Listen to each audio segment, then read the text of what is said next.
আমি ২০২৫ সালের শীত এবং সামগ্রিকভাবে আগামী শীতকে বিশেষ করে কলকাতা ও পশ্চিমবঙ্গ নিয়ে বিশ্লেষণ দিচ্ছি। আর তাতে বলছি কোন জায়গায় বেশি ঠান্ডা পড়তে পারে, কেন এবং কেন যেকোনো জেলায় শীত ঘন লেগে যাবে। আপনি চাইলে ৭ মিনিটের ভিডিওর জন্য এই লেখা বড় ফরম্যাটে ব্যবহার করতে পারেন। ওয়েস্ট বেঙ্গল জেলাগুলোর জলবায়ুর প্রকৃতি ভিন্ন ভিন্ন। দক্ষিণ ভাগে গ্রীষ্মমণ্ডলীয় সাভানা, উত্তর ও পাহাড়ি অংশে আর্দ্র উপক্রান্তীয় বা পাহাড়ি জলবায়ু থাকে।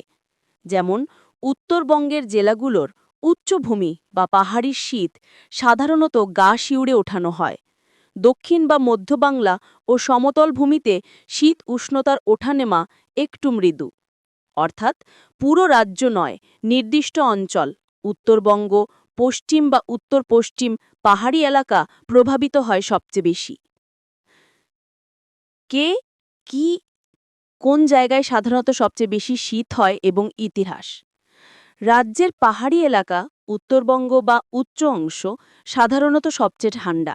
উদাহরণস্বরূপ দার্জিলিংয়ের নাম ওঠে ২০২৫ সালের শীতে দার্জিলিংয়ের তাপমাত্রা রেকর্ড ৫.২ ডিগ্রি সেলসিয়াস।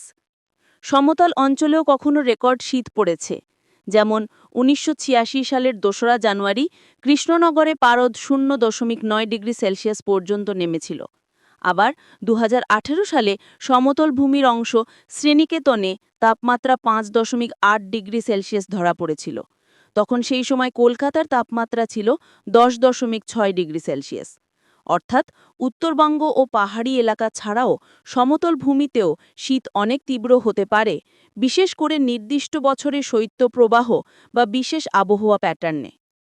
২০২৫-২৬-এ এই শীতকালে কি আশা করা যায় কলকাতা ও অন্য জেলায়? এই শীতের শুরুতে ২০২৫ সালে নভেম্বর-ডিসেম্বরে রাজ্যের বেশিরভাগ এলাকায় শুষ্ক আবহাওয়া, বৃষ্টির সম্ভাবনা কম। কলকাতার তাপমাত্রা নিচে নামার শুরু হয়েছে। ডিসেম্বর শুরুতেই রাতে পারদ ১৫ ডিগ্রি পৌঁছে গেছে। কিন্তু কলকাতায় একদম জাঁকিয়ে শীত পড়ার সম্ভাবনা সম্ভবত সীমিত। সমতল ও উপকূলীয় শহর দক্ষিণবঙ্গের ভৌগোলিক কারণে খুব কমই অত্যধিক শীত হয়। অন্যদিকে রাজ্যের পশ্চিম ও উত্তরের প্রান্তে, বিশেষ করে পাহাড়ি বা উপপাহাড়ি অঞ্চল দার্জিলিং, উত্তরবঙ্গে শীত তীব্র হতে পারে। ২০২৫ সালের শীতে দার্জিলিংয়ে ইতিমধ্যেই ৫.২ ডিগ্রি সেলসিয়াস রেকর্ড হয়েছে।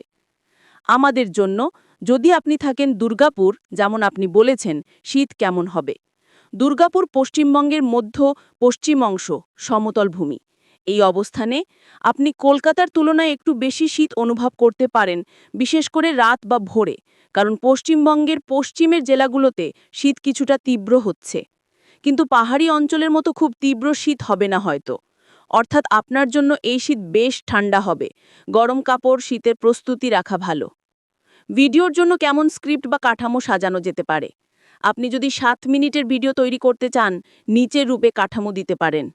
পরিচয়, ভূমিকা, পশ্চিমবঙ্গের বিভিন্ন জলবায়ু, কেন শীত হলো ভিন্ন ভিন্ন জেলায়।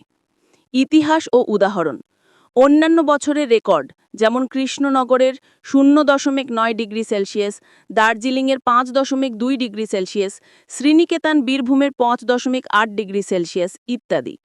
২০২৫-২৬-এর বর্তমান চিত্র, কলকাতাও সমতলের শহরগুলোর তাপমাত্রা, শীত পড়ার গতিমাত্রা। আপনাদের জেলা, যেমন দুর্গাপুরের জন্য শীতের পূর্বাভাস বা সাধারণ সমতল ভূমির জন্য শীতের পূর্বাভাস। ইতিমধ্যেই উত্তরে পশ্চিমের জেলাগুলিতে শীত এইবার কেমন হতে পারে। প্রস্তাব বা জীবনযাপন টিপস, শীতের জন্য প্রস্তুতি, বাড়িতে ও বাইরে, বস্ত্র, শীত প্রতিরোধ, ন্যূনতম তাপমাত্রা অনুযায়ী সাবধানতা। উপসংহার, কি আশা করা যায়, কি সচেতন থাকা উচিত। আমার মতামত এই শীতকে নিয়ে, এবারের শীত বিশেষ করে পাহাড়ি অঞ্চল, উত্তর ও পশ্চিমবঙ্গের জেলা একটু বেশি কনকনে হতে পারে। সমতল ভূমি ও শহর, যেমন আপনি দুর্গাপুরে থাকেন, শীত অনুভব করবেন, তবে পাহাড়ি চেহারার শীত হবে না।